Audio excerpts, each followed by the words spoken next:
اللہ رسول کا انکار کرنے والے ہوتے ہیں، لیکن موت ایسی حقیقت ہے جو اپنے آپ کو ہر ایک سے منگا لیتی ہے۔ صرف موت کے تصور کا فرق ہے، جو اللہ رسول سے بیگانے ہیں ان کے لیے موت ختم ہو جانے کا نام ہے، ناپید اور معدوم ہو جانے کا نام ہے، اور جو اللہ رسول کے ماننے والے ہیں ان کے لیے موت ایک عالم سے دوسرے عالم میں جانے کا نام ہے۔ دنیا میں جتنے بھی مذاہب ہیں، خاص طور پر الہامی مذاہب، وہ آخرت کے تصور کے بغیر مکمل نہیں ہوتے، بلکہ کچھ خود ساختہ مذاہب میں، مثلاً اب ہندوازم ہے، اور وہ الہامی مذہب تو نہیں ہے، لیکن اس میں بھی سورگ اور نرک، جنت اور دوزخ کا تصور وہاں بھی موجود ہے۔ تو کیا وجہ ہے کہ دنیا کے تمام مذاہب کے اندر حیات بعد ممات کا اور آخرت کا کانسیپٹ اور تصور موجود ہے؟ وجہ کیا ہے؟ وجہ یہ ہے کہ جو انسانی ماحول اور معاشرہ ہے وہ بغیر قاعدے اور ضابطے کے نہیں چل سکتا، اسی لیے جہاں کوئی قاعدہ ضابطہ نہ ہو کہا جاتا ہے یہاں جنگل کا قانون ہے۔ اگر انسانی ماحول ہے، انسانی معاشرہ ہے، انسانی سوسائٹی ہے، تو وہاں پر کوئی قاعدہ ہوگا، ضابطہ ہوگا، قانون ہوگا، کوئی طریقہ ہوگا، قرینہ ہوگا رہنے کا، تو ان قوانین کو لاگو کرنا، اس کے لیے کوئی قوت نافذہ ہوگی، اس کے لیے عدالتی نظام ہوگا، اس کے لیے کوئی سسٹم ہوگا کہ اگر کوئی قانون شکنی کرے اس کو سزا دی جائے، قانون کا احترام کرے اس کی عزت کی جائے۔ اور ہم دیکھتے ہیں کہ یہاں پر ہمارے ہاں قانون کو چکر دینے کے طریقے بھی ہوتے ہیں، کبھی جھوٹے گواہ پیش کر دیے، کبھی جعلی دستاویزات پیش کر دیے، کبھی سفارش آ گئی، کبھی رشوت نے کام کیا، کبھی اثر رسوخ نے اپنا رنگ دکھایا۔ تو جب انسان کو یہ خیال ہو کہ عدالت کو چکر دینا بھی ممکن ہے یا عدالت سے اپنی مرضی کے فیصلے کرانا بھی ممکن ہے، تو ظاہر ہے کہ پھر وہاں پر بگاڑ ہوگا، وہاں خرابی ہوگی، وہاں انسانی معاشرے کی جڑیں متزلزل ہوں گی۔ تو اس لیے اگر ہم چاہتے ہیں کہ انسانی معاشرہ صحیح خطوط پر چلے تو کم از کم کوئی ایک عدالت ایسی ہونی چاہیے جس کے بارے میں گمان ہو کہ وہاں کوئی گڑبڑ نہیں ہو سکتی، وہاں انصاف کے تقاضے لازماً پورے ہوں گے، وہاں ظلم نہیں ہوگا، زیادتی نہیں ہوگی۔ اور وہ یہاں دنیا میں اگر ہمیں نظر نہ آئے تو ہمیں دین اور مذہب بتاتا ہے کہ ایک عدالت ایسی ہے، وہ ہمارے رب کی عدالت ہے، اس میں نہ کوئی جھوٹا گواہ چل سکتا ہے، نہ جعلی دستاویزات پیش کی جا سکتی، نہ وہاں پر انصاف کو خریدا جا سکتا ہے، نہ وہاں پر اپنی مرضی کے فیصلے کرائے جا سکتے، وہاں پر انصاف کا بول بالا ہوگا، وہاں پر ممکن نہیں ہے کہ کوئی شخص اس طرح اپنی منمانی کر سکے۔ اس پر یقین ہوگا تو اسلامی انسانی معاشرہ صحیح طور پر چل سکے گا۔ حضرات مکرم، ہم مسلمان ہیں، ہمارا ایمان ہے اس دنیا کے بعد ایک اور دنیا ہے، وہاں پر ہم یہاں بو رہے ہیں وہاں پہ کاٹیں گے، یہاں کر رہے ہیں وہاں کریں گے، بلکہ یوں کہیے یہاں امتحان دے رہے ہیں اور وہاں پہ نتیجہ پائیں گے۔ حضرات مکرم، ہمیں جب قبر میں لٹایا جاتا ہے تو آپ جانتے ہیں کہ قبر میں سوال و جواب ہوتے ہیں، فرشتے آتے ہیں، من ربوں کا تیرا رب کون ہے؟ اگر سوالوں کے جواب صحیح دینے ہوں، اگر ایمان کی دولت سے آدمی مشرف ہو تو کہتا ہے ربی اللہ، میرا رب اللہ ہے۔ اگر اللہ کو رب ماننا کافی ہوتا تو فرشتے کہتے ہیں تو اللہ اللہ کرنے والا ہے، اس کی جان چھوڑو، کسی اور قبر میں چلتے ہیں، لیکن نہیں، فرشتے گویا یہ کہتے ہیں کہ اللہ کو رب کہنے والے تو بہت ہیں، یہودی بھی اللہ کو رب کہتے ہیں، نصرانی بھی اللہ کو رب کہتے ہیں، یہ بتا ماں دینوں کا تیرا دین کیا ہے، کس دین میں ہو کر اللہ کو رب کہتا ہے؟ اگر بندہ مومن ہے، مسلمان ہے، کلمہ گو ہے، کہتا ہے دین ایک اسلام، میرا دین اسلام. اور آپ جانتے ہیں کہ قبر میں جھوٹ بولنا تو ممکن نہیں ہوگا. یہاں پر ہم کتنی پریکٹس کریں، کرتے بھی ہیں، لیکن قبر میں تو بہرحال سچ ہی زبان سے نکلے گا. اب بندے نے کہا میرا دین اسلام ہے اور جھوٹ بول نہیں سکتا، تو اس کا مطلب یہ ہے کہ اس کا دین واقعی اسلام ہے. اور ہمارا دین اسلام نہیں ہو سکتا جب تک کہ ہم اللہ کو نہ مانیں اور وحدہ لا شریک نہ مانیں، اپنی ذات اور صفات میں یکتا، منفرد اور ممتاز نہ مانیں، جب تک فرشتوں کے وجود کو نہ مانیں، آسمانی کتابوں کو نہ مانیں، تمام نبیوں اور رسولوں کو نہ مانیں، جب تک آقا کریم حضور علیہ السلام کو نبی آخر الزمان نہ مانیں، جب تک جنت کو، دوزخ کو، قیامت کو، حشر نشر کو، سزا جزا کو، جب تک تمام ضروریات دین کو نہ مانیں، اس وقت تک ہمارا دین اسلام نہیں ہو سکتا. بندہ کہتا ہے میرا دین اسلام ہے اور قبر میں جھوٹ بول نہیں سکتا، تو اس کا مطلب ہے کہ اللہ کو بھی مانتا ہے، فرشتوں کو بھی مانتا ہے، جنت کو، دوزخ کو، تمام نبیوں کو، آسمانی کتابوں کو، تمام ضروریات دین کو مانتا ہے. تو جب تمام ضروریات دین کو مانتا ہے، ہر چیز کو تسلیم کرتا ہے، تو اب تو اس کی جان چھوٹ جانی چاہیے. لیکن نہیں، فرشتے گویا یہ کہتے ہیں کہ جس طرح اللہ کو رب کہنے والے بہت ہیں، اسی طرح اسلام کا نعرہ لگانے والے بھی بہت ہیں، اور اسلامی ہونے کا دعویٰ کرنے والے بھی بہت ہیں. پھر میرے آقا کریم حضور علیہ السلام کی جلوہ گری ہوگی اور سرکار کا رخ زیبا نگاہوں کے سامنے ہوگا، اور فرشتے پوچھیں گے ما تقول فی حق ھذا الرجل، اے اللہ کو رب کہنے والے، اے اسلام کو اپنا دین قرار دینے والے، یہ بتائیے جو پیکر جمال تیرے سامنے ہے، یہ جو صاحب کمال ہے، یہ جو شاہ شمشاد قداں ہے اور خسرو شیریں دہانہ ہے، یہ جو جان عاشقاں ہے اور روح دل بنا ہے، ان کو بھی پہچانتا ہے کہ نہیں؟ اگر ان کو پہچانتا ہے، ان کا دامن پکڑا ہے، ان سے واسطہ رکھا ہے، ان سے تعلق جوڑا ہے، تو اللہ کو رب کہنا بھی منظور ہے اور اسلام کو دین کہنا بھی مقبول ہے. اور اگر ان کو نہیں پہچانتا، ان کا دامن نہیں پکڑا، تو اللہ کے نعرے لگائے جائے اور اسلام اور مسلمان ہونے کا دعویٰ کیا جائے، اسلام کو اپنا دین قرار دیا جائے، لیکن کوئی چیز تیری نجات کی ضمانت نہیں بن سکتی. پتہ یہ چلا کہ ہماری نجات کا دار و مدار اس آخری سوال پہ ہے. اچھا، اگر کسی طالب علم کو یہ بتا دیا جائے کہ کمرہ امتحان میں تم سے کیا سوالات پوچھے جائیں گے، تو ظاہر ہے کہ وہ کسی اور سوال کا جواب یاد کرے نہ کرے، کوئی اور چیز پڑھے نہ پڑھے، لیکن ان سوالوں کے جواب تو رٹ لے گا، ان کی تکرار کرے گا، یادہ کرے گا، بار بار دہرائے گا کہ کوئی چیز ذہن سے محو نہ ہو جائے، بلکہ لکھے گا کہ کوئی قلم سے نکل آئے تاکہ مشکل نہ ہو. لیکن اگر طالب علم کو بتا دیا جائے کہ کون سے سوالات پوچھے جائیں گے اور پھر بھی وہ ان کی تیاری نہ کرے، کیا وجہ ہو سکتی ہے؟ میرے خیال میں ایک وجہ یہ ہو سکتی ہے کہ وہ سوچے کہ یہ امتحان اتنا اہم نہیں ہے کہ جس کی خاطر میں راتوں کو جاگوں، محنت کروں، ارتریزی کروں، دماغ سوزی کروں.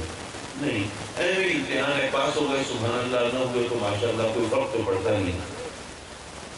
لیکن اگر امتحان یہ نہایت اہم ہو اور سارا فیوچر اسی پہ ڈیپینڈ کرتا ہو، تمام تر مستقبل کا انحصار اسی پر ہو، پھر بھی اس کی تیاری نہ کرے، تو کیا وجہ ہو سکتی ہے؟ تو میرے خیال میں پھر ایک ہی وجہ ہو سکتی ہے کہ وہ یہ سوچے کہ مجھے بتا تو دیا ہے کہ یہ سوالات آئیں گے، کویسچن پیپر یہ ہوگا، لیکن پتہ نہیں بتانے والے نے صحیح بتایا ہے یا نہیں، کوئی ڈنڈی تو نہیں مارتی، میں انہی سوالوں کے جواب رٹتا رہوں اور کمرے امتحان میں کوئی اور سوال آ گئے تو میں کیا کروں گا؟ لیکن اگر سوال بتانے والا ہر شک اور شبہ سے بالاتر ہو اور امتحان بھی نہایت اہم ہو اور پھر بھی طالب علم ان سوالوں کی تیاری نہ کرے، تو ظاہر ہے کہ اس کو سوائے پاگل پن کے اور حماقت کی انتہا کے اور تو کچھ نہیں کرا جا سکتا. اللہ کا کرم دیکھیے، اس نے اپنے محبوب علیہ السلام کی امت کے لیے پرچہ آؤٹ کر دیا ہے، ہمیں بتا دیا ہے قبر میں کیا سوالات پوچھے جائیں گے. کیا ہم نے تیاری کی ہے ان کی؟ اگر کی ہے تو بڑی خوشی کی بات ہے، بڑی سعادت مندی ہے، قبر کی منزل آسان ہو جائے گی. لیکن اگر نہیں کی تو کیا قبر کی منزل کو ہم امتحان کو ہم اہمیت نہیں دیتے یا بتانے والے پہ اعتبار نہیں؟ ظاہر ہے کوئی مسلمان ان دونوں میں سے کسی بات کا قائل نہیں ہو سکتا۔ تو ابھی تیاری نہیں کی، چلیے کچھ مہلت ہے تیاری کرنے، لیکن آپ جانتے ہیں کہ آج کل امتحانات کی تیاری وہ بھی ایک ٹیکنیک ہوتی ہے، وہ بھی اکیڈمیاں کھلی ہوئی، پیپر کیسے اٹیمپٹ کرنا ہے، سوالات کس طرح حل کرنے۔ تو امتحانات کی تیاری جو ہے یہ بھی ایک آرٹ ہے۔ اب ہمیں قبر کے سوالات بتا دیے گئے، اب ان کی تیاری کیسے کریں؟ ربوں کا من ربوں کا، تیرا رب کون ہے؟ تو اب اس سوال کی تیاری کیسے کریں؟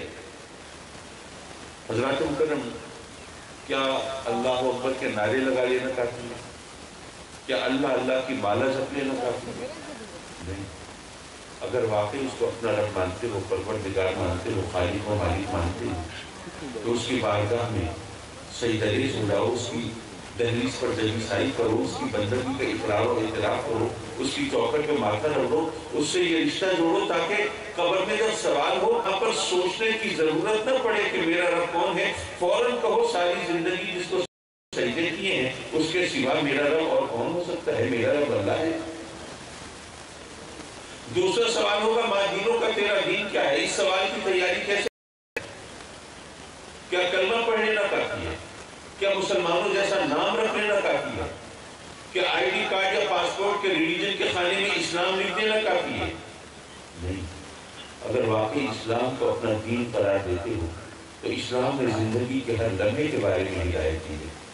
تمہاری صبح کیسی ہو، شام کیسی ہو، تمہارا اٹھنا بیٹھنا کیسا ہو، سونا جاگنا کیسا ہو، اگر تم باپ ہو تو کیسے، اگر بیٹے ہو تو کیسے، اگر امیر ہو تو کیسے اور غریب ہو تو کیسے، اگر حاکم ہو تو کیسے اور محکوم ہو تو کیسے۔ اسلام نے تو ہر چیز کے بارے میں رہنمائی کی ہے۔ تو اگر واقعی اسلام کو اپنا دین مانتے ہو تو پھر اسلام کی تعلیمات کے سانچے میں ڈھل جاؤ تاکہ جب قبر میں سوال ہو تو وہاں پر کوئی مغالطہ نہ ہو کہ میرا دین کون سا ہے، فوراً کہو ساری زندگی جس پر عمل کیا ہے اس کے سوا میرا دین اور کون سا ہو سکتا ہے؟ میرا دین اسلام ہے۔ سوالوں کی تیاری اتنی آسان نہیں ہے، ظاہر ہے ساری زندگی کا امتحان ہے تو تیاری میں کچھ وقت لگے گا، لیکن بہرحال پتہ تو چلا ان سوالوں کی تیاری کیسے کرنی ہے۔ لیکن مشکل ہے آخری سوال کی، وہ ہوگا آقا کریم حضور علیہ السلام کے بارے میں۔ اب ہم نے آقا کریم حضور علیہ السلام کا دیدار کیا نہیں، سرکار کی زیارت کی نہیں، آپ کے دیدار کا ہمیں شرف ملا نہیں، اب کیسے پہچانیں گے؟ اچھا کیا ایسا ممکن ہے کہ میرے آقا کریم حضور علیہ السلام کی کوئی تصاویر ہوں، کوئی فوٹوز ہوں، انلارجمنٹس ہوں، وہ مسجدوں میں، مدرسوں میں، خانقاہوں میں، بازاروں میں، گھروں میں، دکانوں میں، مکانوں میں لگی ہوئی ہوں، اور ہمیں علماء کرام اور مشائخ اعظام بتائیں کہ دیکھو یہ جو تصویر ہے، یہ جو خال ہے، نقش و نگار ہے، چہرہ مورا ہے، یہ جو لب و رخسار ہے، یہ ہمارے نبی پاک صلی اللہ علیہ وسلم کی شریف مبارک، اس تصویر کو آنکھوں میں بسا لو اور سینے میں سجا لو اور اس ہستی کے بارے میں سوال ہوگا، کیا یہ ممکن ہے؟ ایسا بھی ممکن نہیں، بلکہ میں عرض کروں گا کہ اگر ممکن ہوتا مسئلہ حل نہ ہوتا۔ وہ اس لیے کہ ذرا غور کیجئے میرے آقا کریم حضور علیہ السلام کے زمانے میں جو کافر، مشرک اور منافق تھے جنہیں سرکار کے ساتھ زندگی گزارنے کا موقع ملا، اور سرکار کی ساتھ زندگی گزاری تو کتنی بار دیکھا ہوگا سرکار کو، بے شمار بار دیکھا ہوگا، لیکن ان کے دلوں پر مہر لگی رہی، کلمہ نہیں پڑھ سکے، اسلام قبول نہیں کر سکے، ساری زندگی آقا کریم کی مخالفت میں اور دشمنی میں بسر کر دی۔ جنہوں نے بے شمار بار دیکھا، جب قبر میں پہنچے تو کیا نبی پاک صلی اللہ علیہ وسلم کو پہچان گئے؟ حدیث مبارکہ بتاتی ہے وہ جو کافر، مشرک، منافق کیا جواب دیتے ہیں؟ لا ادری، لا ادری، ہمیں نہیں معلوم، کس ہستی کے بارے میں سوال کرتے ہیں، ہمیں نہیں خبر یہ کون شخص، کون سی ہستی ہے جس کے یا وہ ساری زندگی ساتھ گزاری ہے لیکن نہیں پہچان سکے۔ لیکن آج 1500 سال گزرنے کے بعد بھی کوئی مرد مومن، کلمہ گو، آقا کریم کا غلام جب دنیا سے رخصت ہوتا ہے جس نے سرکار کا ایک بار بھی دیدار نہیں کیا، قبر میں پہنچتے ہی سرکار کو دیکھتے ہی بے اختیار پکار اٹھتا ہے، یہی تو جلوہ محمدی ہے، اسی کی تلاش میں تمہیں یہاں تک پہنچا ہوں۔ یارو جنہوں نے بے شمار بار دیکھا وہ تو نہیں پہچان سکے، اور جس نے ایک بار بھی نہیں دیکھا وہ پہچان گیا۔ پتہ یہ چلا کہ میرے آقا کریم کو پہچاننے کے لیے یہ آنکھیں جو ہمارے چہرے پہ لگی ہیں یہ نہیں چاہیے، بلکہ دل کی آنکھیں۔ جس نے ظاہری آنکھوں سے دیکھا انہوں نے تو کہا کہ ہم جیسے تو ہیں، چلتے ہیں پھرتے ہیں، سوتے ہیں جاگتے ہیں، اٹھتے ہیں بیٹھتے ہیں، ہم جیسے ہیں۔ اور جنہوں نے دل کی آنکھ سے دیکھا وہ بے اختیار پکار اٹھے، بادس خدا بزرگ کوئی قصہ ہوتا۔ تو پھر کیا خیال ہے؟ پھر کسی آئی اسپیشلسٹ سے، ماہر انداز چشم سے وقت لینا چاہیے، اور دل کی آنکھ کی آئی سائٹ اور نظر چیک کرا لینا چاہیے۔ کیا دنیا کا کوئی ڈاکٹر ہمارے دل کی آنکھ کی نظر چیک کر سکتا ہے؟ نہیں۔ کیوں نہیں کر سکتا؟ یارو بڑی سیدھی سی بات ہے، یہ بات ہے ایک عام شخص بھی جان سکتا ہے کہ دل کی آنکھ ظاہری آنکھوں جیسی چیز کوئی نہیں ہے، تو وہ کیا ہے؟ یارو وہ محبت کی آنکھ، وہ چشم الفت، آنکھیں جو ہیں یہاں آنکھوں سے معذور ہیں، وہ بھی تو وہاں سرکار، وہ چشم الفت ہے۔ پتہ یہ چلا کہ جن کے سینوں میں سرکار کی محبت ہے وہ قبر میں آقا کریم کو ضرور پہچانتے ہیں، اور جو سینے سرکار کی محبت سے خالی ہیں وہ نہیں پہچانتے۔ یہ جو محفلوں میں جگہ جگہ عشق رسول کا درس دیا جاتا ہے، یہ صرف نعرے لگوانے کے لیے اور تقریریں سجانے کے لیے نہیں اور داد سمیٹنے کے لیے نہیں، بلکہ یہ اس لیے ہے کہ قبر کی منزل آسان ہو جائے۔ حضرات محترم، اگر آپ غور فرمائیں تو ہمارے لیے دراصل یہ وضاحت کرتا چلوں، محبت کا دعویٰ کرنا اور چیز ہے اور محبت کے امتحان میں پورا اترنا یہ اور چیز ہے۔ محبت کے نام پر دکانیں تو کھولی جا سکتی ہیں، لیکن محبت کے امتحان اور آزمائش میں پورا اترنا، اس کے بارے میں ہمیں غور کرنا ہوگا۔ کہتے ہیں نا کہ یہ عجیب لوگ ہیں، ہر جگہ یہ لیلا مجنوں کی داستانیں لے کے بیٹھ جاتے ہیں، شیریں فرحات کے قصے چھیڑ دیتے ہیں، اس کو محبت کی مستی کی بات کرتے ہیں، اور یہ درس عمل دینا چاہیے، اس درس محبت کی کیا ضرورت ہے؟ میں عرض کروں گا کہ ہمارا ایمان اور یقین یہ ہے کہ درس محبت بھی در حقیقت درس عمل ہے، اور یہ صرف کہنے کی بات نہیں۔ ابھی بات ہو رہی تھی مثلا شیریں فرحات کا قصہ آپ نے سنا ہوگا۔ شیریں کون تھی؟ اس وقت کی سپر پاور ایران، اس کے بادشاہ خسرو پرویز کی بیوی تھی۔ فرحات اس سے محبت کا دعویٰ دار ہو گیا، اب اس کے عشق میں گرفتار ہو گیا۔ اب ایک طریقہ تو سیدھا سادہ سا یہ تھا کہ اس کو مار دیا جاتا، ختم کر دیا جاتا، اس کی جسارت ملکہ سے محبت کا دعوے دار ہو، لیکن بعض اوقات لوگ لطف لیتے ہیں، ذرا قسطوں میں مارنا چاہتے ہیں، انتقام کا صحیح نشانہ بنانا چاہتے ہیں۔ تو فرحات سے کہا گیا کہ اگر تم پہاڑ کاٹ کے دودھ کی نہر نکال سکو تو تم شیریں کو پا سکتے ہو۔ اب پرانا زمانہ کو ڈائنامائٹ تو تھے نہیں، پہاڑ کیسے کاٹے جائیں، کوئی اور ایکوپمنٹس بھی اویلیبل نہیں تھے۔ اچھا پھر اگر کسی طرح پہاڑ کاٹ بھی دیا جائے تو ٹیلی فون بھی نہیں ہوتے، دودھ کی نہر نکالنا، ملک پیکس بھی نہیں ملتے، کیسے ممکن تھا؟ فرحات نے کیا کہا؟ کیا یہ کہا کہ بھئی تم کہتے ہو پہاڑ کاٹ کے دودھ کی نہر نکالوں شیریں سکوں گا، سیدھا سادہ کہ حضرت تمہیں شیریں نہیں مل سکتی، کیوں مذاق اڑاتے ہو؟ یہ نہیں کہا، اس نے پیشہ اٹھایا ہے، کدال اٹھائی ہے اور پہاڑ کاٹنے کے لیے نکل کھڑا ہوا ہے۔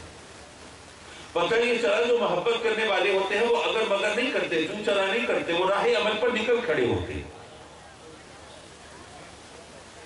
اگر ہم شریعت کے حوالے سے اعتراض کر رہے ہو جناب یہ احکام تو بہت مشکل ہے، ان پر عمل کرنا تو آسان نہیں ہے، یہ تو 1500 سال پرانی باتیں ہیں، آبسولیٹ پرانی فرسودہ باتیں ہیں، یہ بھلا آج کے دور میں قابل عمل کیسے ہو سکتی ہیں، کیسی باتیں کرتے ہیں، مولوی بھی پرانی باتیں کرتے ہیں۔ لیکن اگر آپ غور کریں تو آج کی دنیا میں جو ملک ترقی کر رہے ہیں انہوں نے انہی اصولوں کو اپنایا ہے جو اسلام نے ہمیں دیے ہیں۔ میں دعوے سے کہتا ہوں کہ اسلام سے پہلے دنیا کے اندر قانون کی بالادستی کا کوئی کانسیپٹ نہیں تھا۔ جو حکمرانوں کی زبان سے جو کچھ نکلتا تھا وہی قانون ہوتا تھا۔ یہ اسلام نے بتایا کہ قانون تو اللہ کا ہے، کوئی حاکم ہے یا محکوم، اس کی پابندی کرنی ہوگی۔ تو آج جن ترقی یافتہ ممالک کی ہم مثالیں دیتے ہیں انہوں نے وہی اصول اپنا لیے، لیکن چونکہ وہ ایمان سے محروم ہیں اس لیے انہوں نے دنیا میں تو ترقی کی ہے، آخرت میں ان کا حصہ نہیں ہے۔ لیکن ہم مسلمان ہیں، اگر ہم ان اصولوں کو اپنائیں تو دنیا بھی ہماری ہے اور آخرت بھی ہماری ہے۔ حضرات مکرم، جب ہم قبر سے اٹھائے جائیں گے، ابھی قبر کی بات کی تھی، اب میں اپنی گفتگو کے آخری مراحل پہ ہوں، وہ ختم شریف کا سامان آئے گا، انشاءاللہ میں اپنی گفتگو کو سمیٹ دوں گا۔ جب قبر سے اٹھائے جائیں گے تو پھر سوال ہو پھر نامہ اعمال ہر ایک کے ہاتھ میں تھمایا جائے گا، کسی کے دائیں ہاتھ میں اور کسی کے بائیں ہاتھ میں۔ اور آپ کو معلوم ہوگا کہ دائیں ہاتھ میں نامہ اعمال تھمایا جائے گا، ایک نوید ہوگی، خوشخبری ہوگی، اللہ کی رحمت کی، جنت کی، اس کی طرف سے بخشش کی، مغفرت کی۔ اور اگر بائیں ہاتھ میں تھمایا جائے گا تو یہ وعید ہوگی، اس کے قہر کی، غضب کی، عذاب کی، جہنم کی، یہ خوف کا مقام ہے۔ جہاں ایک بات کہتا چلوں، آپ کو پتہ ہے کہ لینے اور دینے کے لیے سیدھا ہاتھ استعمال کرنا یہ سنت طریقہ ہے۔ تو اگر میں آقا کریم حضور علیہ السلام کی سنت پر عمل کرنے کے عادی ہوں تو کیا پتہ ایسا ہو، میں کوئی فتویٰ نہیں دے رہا، میں ایک امکانی بات کر رہا ہوں، ایک پاسبلٹی کی بات کر رہا ہوں۔ ممکن ہے ایسا ہو کہ قیامت کے دن جب فرشتے ہمیں نامہ اعمال تھمانے لگیں اور ہماری تو سیدھا ہاتھ بڑھانے کی ہم سیدھا ہاتھ بڑھا دیں اور نامہ اعمال فرشتے ہمارے سیدھے ہاتھ میں ہی تھما دیں اور آقا کریم کی صرف ایک سنت کے صدقے میں وہاں قیامت میں بخشش ہوتا ہے، کیا پتہ ایسا ہو۔ نامہ اعمال تھمایا جائے گا، پھر ایکسپلینیشن کال ہوگی، جواب طلبی ہوگی، پوچھا جائے گا تو نے ظلم کیوں کیا ہے، خطا کیوں کی ہے، گناہ کیوں کیا، رب کی نافرمانی کیوں کی، حکم عدولی کیوں کی۔ اچھا، کچھ لوگ بہانہ سازی کریں گے، مولا میں اتنا بیمار تھا، اتنا علیل تھا، صاحب فراش تھا، میں تو ساری زندگی دوائیوں کے، طبیبوں کے، ڈاکٹروں کے چکر میں رہا، تو مولا میں کیا شریعت کی پابندی کرتا، کیا احکام کی تعمیل کرتا۔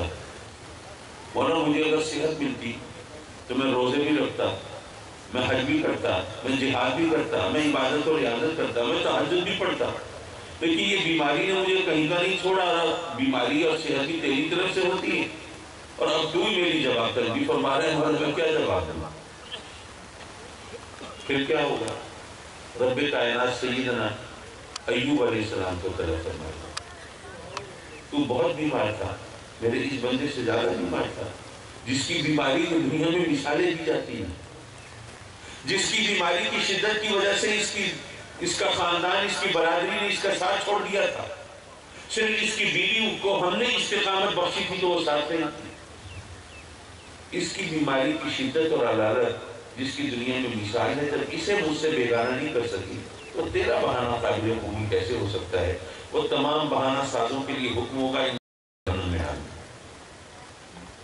کچھ لوگ بہانہ بنائیں گے، مولا میں غریب تھا، نادار تھا، قلاش تھا، کنگال تھا، مفلس تھا، 2 وقت کی روزی کے چکر میں ٹولو کا بیل بنا رہتا تھا، بچوں کا پیٹ پالنا مشکل ہوتا تھا، ورنہ یہ غربت اور فراغت بھی تیری طرف سے ہوتی ہے۔ اب جب اس تنگی اور تشی میں تھا، اب میں روزی کے چکر سے نہیں نکل سکا اور تو پوچھ رہے ہاں بھائی تم نے حلال حرام کا خیال کیا نہیں کیا، نمازیں پڑھی نہیں پڑھی، شریعت کی پابندی کی نہیں کی، مولا تو بے نیاز ہے، کیا جواب دوں؟ پھر کیا ہوگا؟ رب کائنات سیدنا عیسیٰ علیہ السلام کو طلب فرمائے کہ میرا یہ بندہ ہو کہ جس کے پاس تن ڈھانپنے کو کپڑے تک نہیں ہوتے تھے، درخت کے پتوں سے سطر پوشی کرتا ہے۔ تم اپنے بال بچوں کا پیٹ پالنے کی بات کرتے ہو، اس کے پاس تو دنیا اتنی نہیں تھی کہ یہ شادی کرنے کا سوچ سکتا، اس کے پاس تو دنیا کے نام پہ کچھ بھی نہیں تھا۔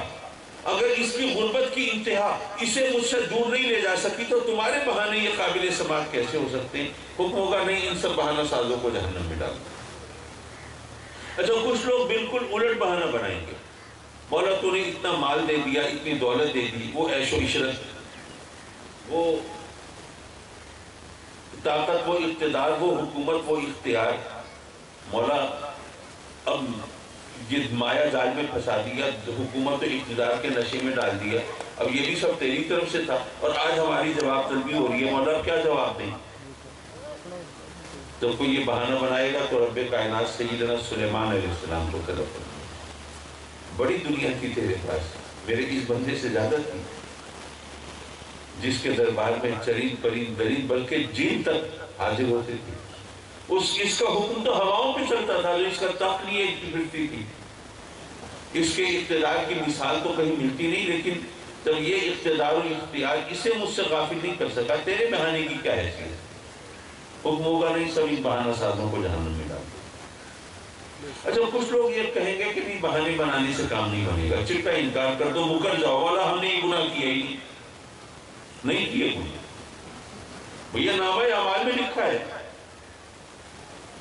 غالب نے کہا تھا کہ پکڑے جاتے ہیں فرشتوں کے لکھے پر ناحق، آدمی اپنا کوئی تعدم تحریر بھی تھا، مولا یہ نامہ اعمال کو فرشتوں نے کمپائل کیا ہے، جب وہ یہ نامہ اعمال درج کر رہے تھے تو کیا ہمارا کوئی بندہ تھا کراس چیک کرنے کے لیے، کوئی غلط انٹری تو نہیں ڈال دے، کوئی نامہ اعمال میں ڈنڈی تو نہیں مار رہے؟ جب وہ یہ بہانہ سازی کریں گے تو پھر کیا ہوگا؟ جنہوں نے سورہ یاسین ترجمے کے ساتھ پڑھی ہے وہ جانتے ہیں، الیوم نختم علی افواہہم، پھر ان کے منہوں پر مہر لگا دی جائے گی، بول نہیں سکیں، ان کے جسم کے اعضاء کو دبا دی گئی، ہاتھ مولا نامہ اعمال میں سچ لکھا، اس نے یہ ظلم یہ جرم ہمارے ذریعے سے کیا، ٹانگیں بھی پاؤں بھی گواہی دیں، مولا یہ ظلم کرنے ہمارے تو ساتھ چل کے گیا، آنکھیں بھی گواہی دیں گی، مولا ہم سے بھی مدد نہیں کی، یہ فحاشی اور ریانی کے مناظر ہمارے ذریعے سے ہی دیکھا کرتا تھا۔ یارو کیسا کڑا وقت ہو گیا، کیسی سخت آزمائش ہوگی، اپنے ہاتھ پاؤں اپنے خلاف گواہی دے رہے ہیں۔ خوش موسم کو تصور میں برابر رکھنا، چشمہ کل کے لیے اشک بچا کر رکھنا۔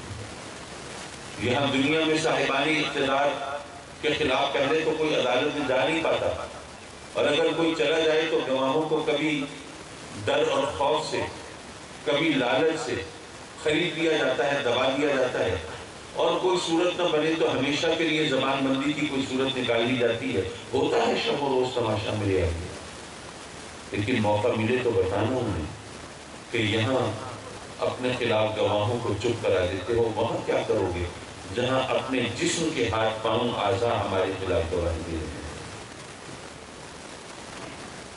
حضرات کرم یہاں پر ایک ذوق کی بات بھی کرتا چلنا، ذرا سوچئے جس وقت ہمارے ہاتھ پاؤں ہمارے خلاف گواہی دے رہے ہوں گے، اگر اس وقت ان انگوٹھوں نے یہ گواہی دی کہ مولا جب تیرے محبوب کا نام آتا تھا تو چوم کے ہمیں آنکھوں سے لگا دیتا تھا، تو اپنے دل سے پوچھو اس گواہی کا کوئی فائدہ ہوگا یا نقصان ہوگا؟ میں مفتیوں اور مولویوں کی بات نہیں کرتا، میں دلیل کی بات نہیں کرتا، میں صرف دل کی گواہی کی بات کرتا ہوں۔ دل سے پوچھ لینا، اگر دل گواہی دے کہ اس کا فائدہ ہوگا تو پھر اپنے حق میں کچھ گواہ بناتے رہا کرو۔ حضرات مکرم، اچھا ایک صاحب نے بڑا عجیب و غریب سوال کیا، یہ انسانی ذہن کی ساخت ہے، مجھ سے کہنے لگے کہ جناب یہ ہاتھ پاؤں کی گواہی ہوگی ہمارے خلاف، لیکن یہ قاضی صاحب کی بتائیے یہ ہاتھ پاؤں جو ہیں یہ اللہ کی مرضی سے بولیں گے؟ میں نے کہا ہاں ظاہر ہے اللہ کی مرضی سے بولیں گے۔ کہنے لگے اب یہ بھی بتا دیجیے گواہ کسی اور کی مرضی سے بولے اس کی گواہی قابل قبول ہونی چاہیے؟ ذرا دیکھیے چکر دینے کے کیسے انداز۔ میں نے ان سے کہا آپ ہی سوچئے رب کائنات اگر سوال جواب حشر نشر کا معاملہ نہ کرے، ہم سب کو پکڑ کے ویسے ہی معاذ اللہ معاف کرے سب کو پکڑ کے جہنم میں ڈال دے، کیا کریں گے؟ وہاں جا کے دھرنے دیں گے، احتجاجی مظاہرے کریں گے، جلسے جلوس کی کوئی کیفیت ہوگی؟ پڑے رہیں گے؟ یارو یہ جو کچھ بھی کر رہا ہے وہ تو اپنے عدل کو اجاگر فرما رہا ہے، اور ظاہر ہے کہ عدل کس سے منوانا ہے؟ مجرم سے منوانا ہے نا، تو مجرم مکر گیا ہے لیکن مانتا تو وہ بھی ہے کہ سچ کیا ہے جھوٹ کیا ہے، پتہ تو اسے بھی ہے. یہ گواہ ہوتے ہیں جج کو قائل کرنے کے لیے، لیکن ظاہر ہے کہ وہ جو رب کائنات ہے اس سے تو کچھ چھپا ہوا نہیں ہے، اور وہ جس کو سزا دی جا رہی ہے اس سے بھی کچھ چھپا ہوا نہیں ہے.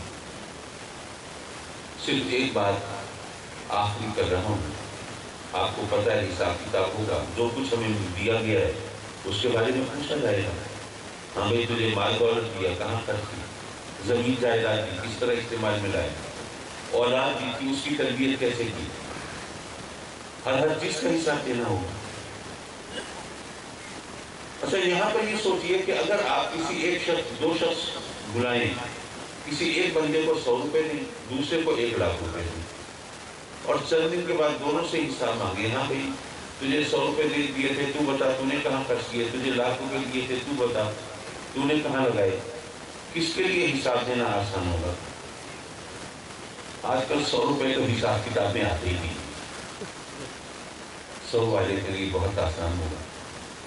یہاں پر اگر کوئی غریب ہے، نادار ہے، قلاش ہے، کنگال ہے، ممکن ہے رب کی بارگاہ میں شکایتوں کے دفتر کھولتا ہو، لیکن کیا پتہ یہ بھی رب کی رحمت کا انداز ہو، اگر وہ زیادہ مال دے دیتا حساب دینا مشکل ہو جاتا ہے، یہ بھی وہ بہتر جانتا ہے. اس لیے اگر ہم اپنے رب کی رضا پہ راضی رہنا سیکھ لیں اور اس کی بارگاہ میں سر جھکانا سیکھ لیں اور اس کے احکام پہ تعمیل و احکام کی تعمیل کرنا سیکھ لیں تو یارو یہ دنیا بھی ہماری ہے، آخرت بھی ہماری ہے.